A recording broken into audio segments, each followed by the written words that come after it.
The metallic hum of machinery filled the air, punctuated by the rhythmic clanking of conveyor belts. Lisa adjusted her gloves and wiped the sweat beading on her forehead with the back of her wrist. The fluorescent lights above cast a harsh glow on the factory floor, washing everything in a pale yellow. Her back ached from hours of bending over the assembly line, her fingers numb from repetitive tasks. She stole a glance at the clock.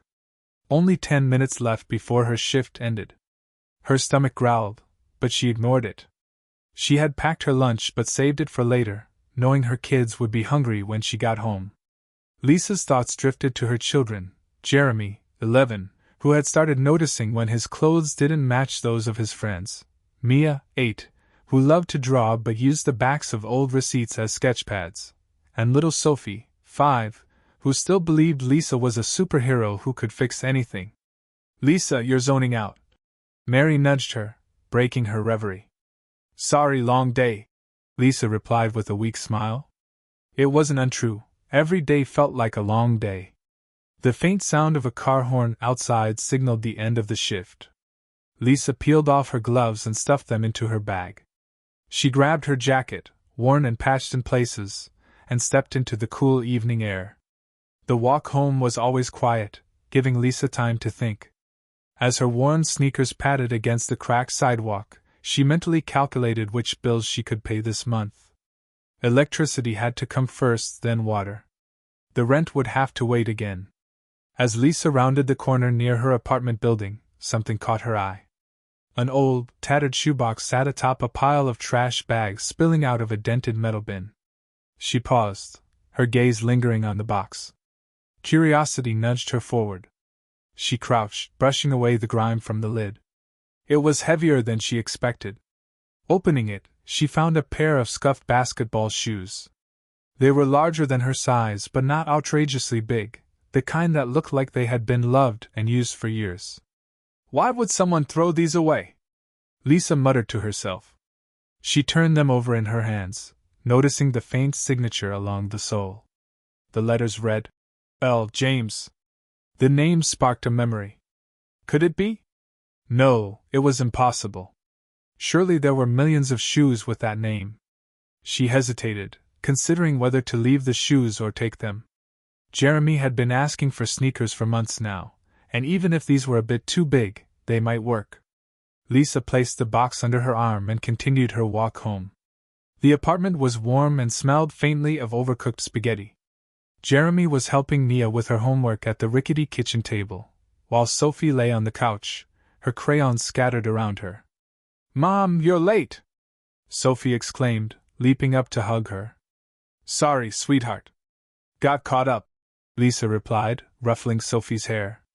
She set the shoebox down on the table, drawing the kids' attention. "What's that?" Jeremy asked, curious. "Shoes I found. Thought they might fit you," Lisa said, lifting one of the sneakers from the box. Jeremy inspected it, his eyes wide. "Whoa, Mom! These are, like, legit basketball shoes. Look at the name, L. James. Isn't that LeBron James?" Lisa laughed nervously. "Probably just a coincidence." Mia leaned over the table, her sharp eyes catching something inside the box. "What's that, Mom?" she asked, pointing to the corner. Lisa peered in and pulled out a folded piece of paper. No, not paper, a check. Her heart skipped a beat as she read the amount. The zeros seemed to stretch endlessly, blurring before her eyes.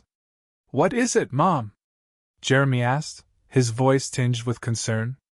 Lisa couldn't speak. Her hands trembled as she placed the check on the table for the kids to see. The room fell silent. "Mom, is that real?" Mia whispered, her voice barely audible. I don't know," Lisa stammered. She grabbed her phone and dialed Mary. "Mary, I need you to come over. Now." Within minutes, Mary arrived, her brow furrowed with worry. Lisa handed her the check without a word. "Lisa," Mary said after examining it, "this looks real. I think you need to take it to a bank.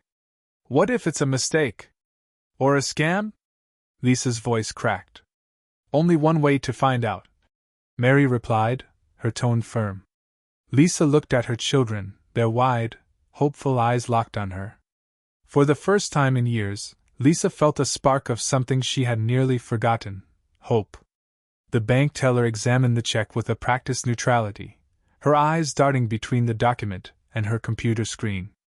Lisa's heart pounded as she clutched her fraying purse, her mind racing with worst-case scenarios. What if it wasn't real? What if it belonged to someone else?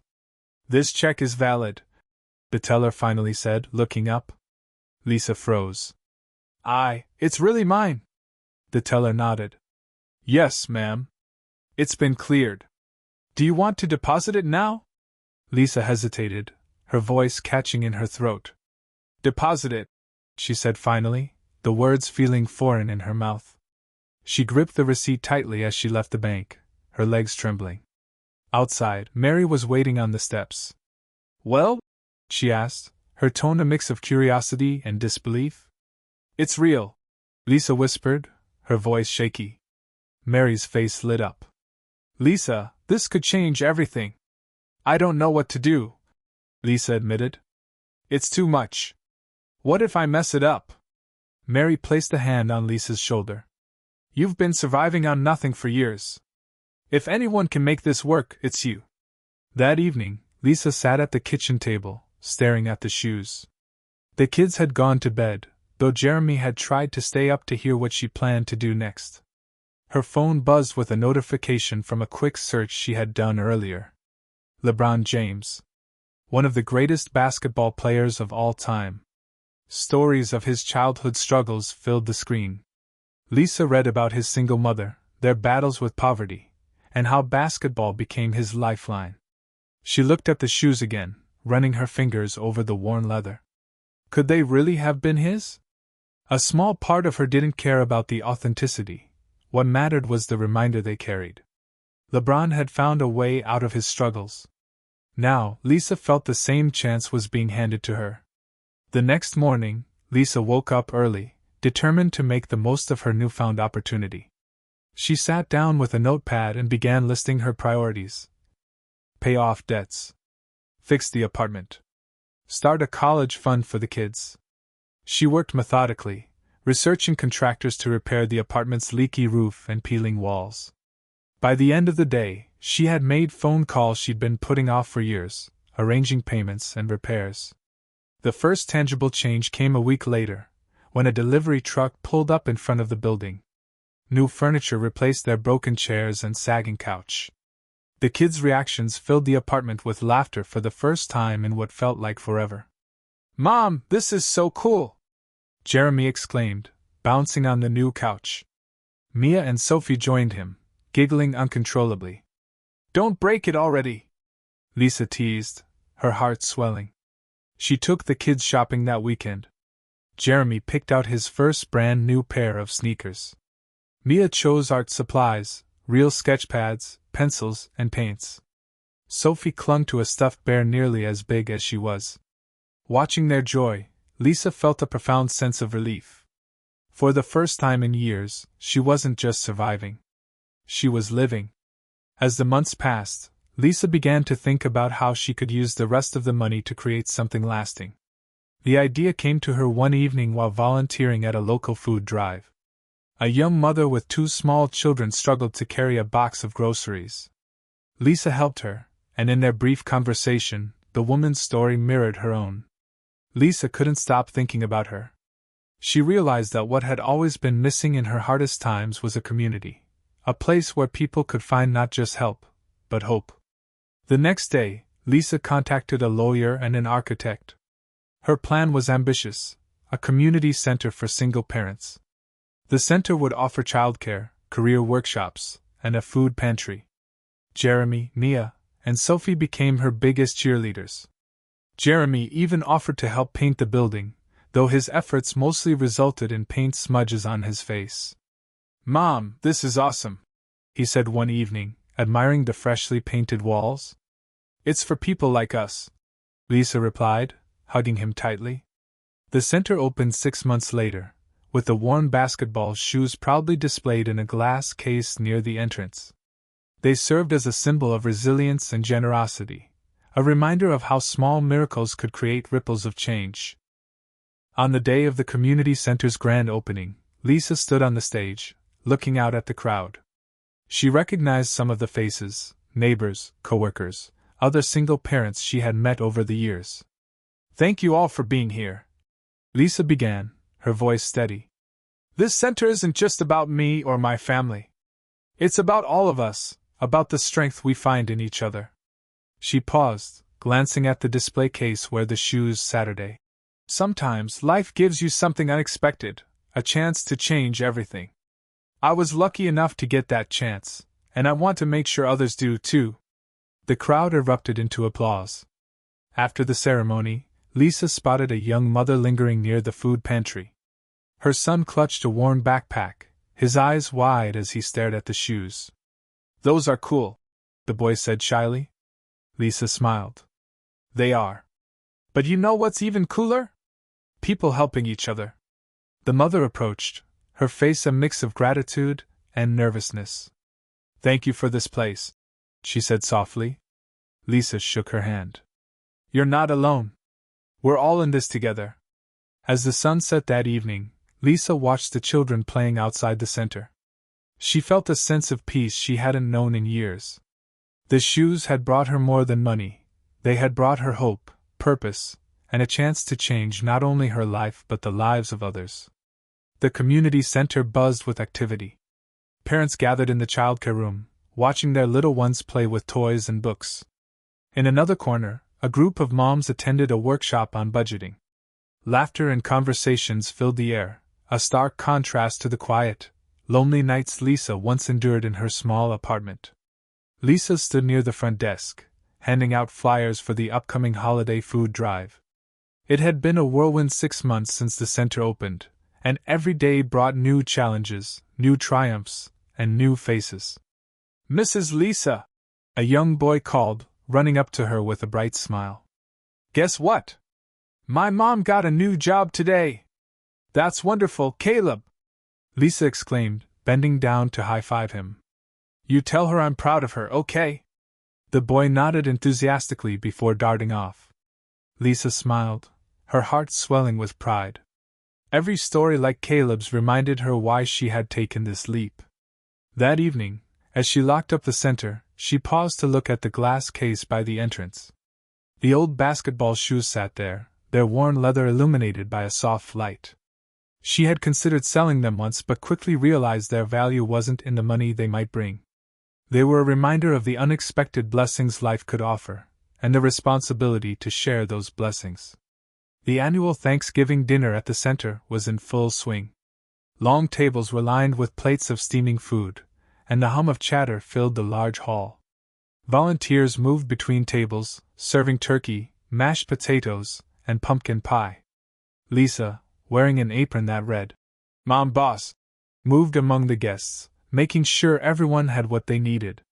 Jeremy and Mia were helping in the kitchen, while Sophie sat with a group of kids, her giggles ringing out above the noise. Midway through the evening, a young woman entered hesitantly, a toddler balanced on her hip. Her clothes were worn, her expression tired.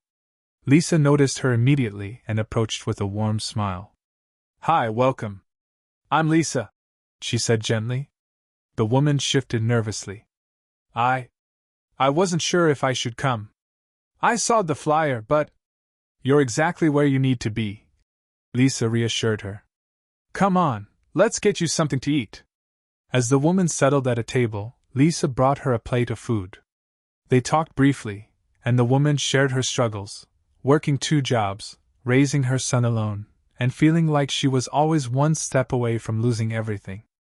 Lisa listened intently, her own past reflected in every word. She offered her a place in the center's support group and information on job training workshops. The woman's eyes filled with tears. "Thank you," she whispered. "I didn't think anyone cared." Lisa squeezed her hand. "You're not alone. We're here to help." After the event ended and the last guests had left, Lisa and her children stayed behind to clean up. Jeremy stacked chairs while Mia wiped down tables. Sophie helped gather crayons and coloring books from the kids' area.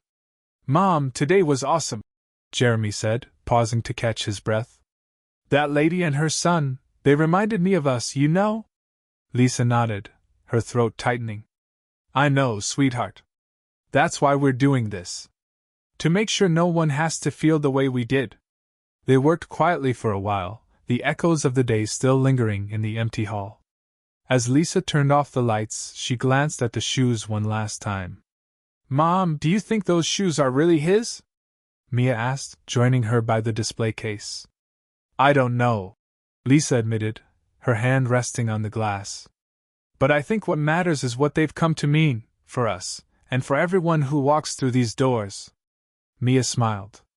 They're magic, aren't they? Lisa chuckled, wrapping her arm around her daughter. They sure are, sweetheart.